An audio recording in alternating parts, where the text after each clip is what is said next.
Well guys, it is a fun time of year. We are on our farm in Illinois doing some prep. It's kind of late July. Hanging stands, cameras, cutting food plots in. Last year was our first year on this property.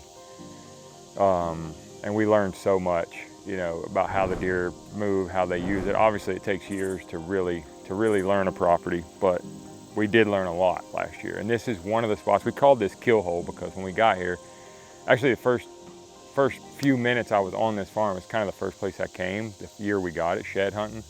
And it was just so deery, just unbelievable, scrapes everywhere.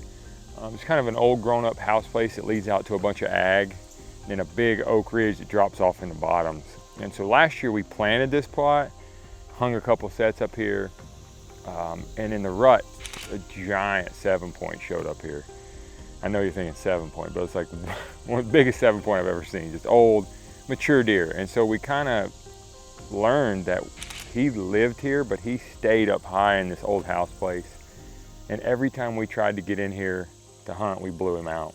So we were too in the middle of where he was. So we wanted to come more south for better access, and I'll show you why. We'll walk in here to the tree. So this is the plot comes out of this old house place and kind of tees right here on this ridge. And they kind of leave this ridge going off the point. It's a gradual point that goes off, and it's a little steeper back here. So we're kind of planting and cutting to the specific tree we're gonna hunt. And this is a giant triple oak or triple trunk white oak right here. And we're gonna get in the back trunk and we're gonna come up. So there's a hog pasture right here that the deer don't come in. So that's a big buffer that no deer are in, fenced off for cows and hogs. And we're gonna access this up this ditch. And when we come pop up on the backside of this tree, nothing up here is gonna ever see us. So we're leaving this whole bedding and plot undisturbed. Our access was kind of wrong last year. We learned that as we hunted. And so we're gonna hang a set in this oak. We're gonna get great quiet access with anything north blowing out over this bluff.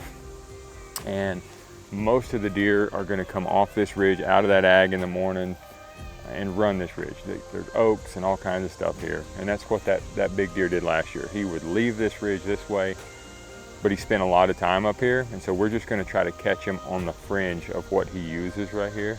A lot of scrapes. Obviously we're gonna run a bunch of Tacticams and kind of monitor that. But I really like this as a better play for this. Just hunting it more on the edge of the movement. There's so many does and young bucks and stuff moving around that if you get two in the middle of them, you're not gonna beat them all. And so we're just kind of moving back a little bit this year.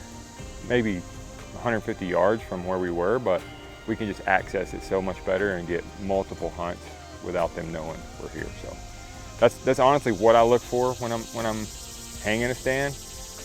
Obviously access is most important, and there's got to be a big deer using the area or you're wasting your time. But like, as you learn, and some spots are unhuntable, some spots where they want to be most of the time, the big ones, you can't get in there to them. This is not one of those spots. He loved being here, but we have great access in from the south.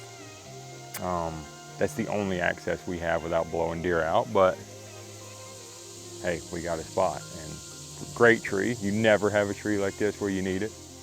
It's big, huge. It's gonna be tough getting up it. We're gonna have to use a bunch of straps, but if you get spotted in that thing, it's because you're an idiot. So, really good spot. One of many on this farm. But yeah, thanks for watching. Quick video on what I'm looking for when I'm hanging a stand, and this is it. Great access, food, cover, staging spot where they feel comfortable to move in the daylight, and good wind. Maybe we'll kill a giant here this fall.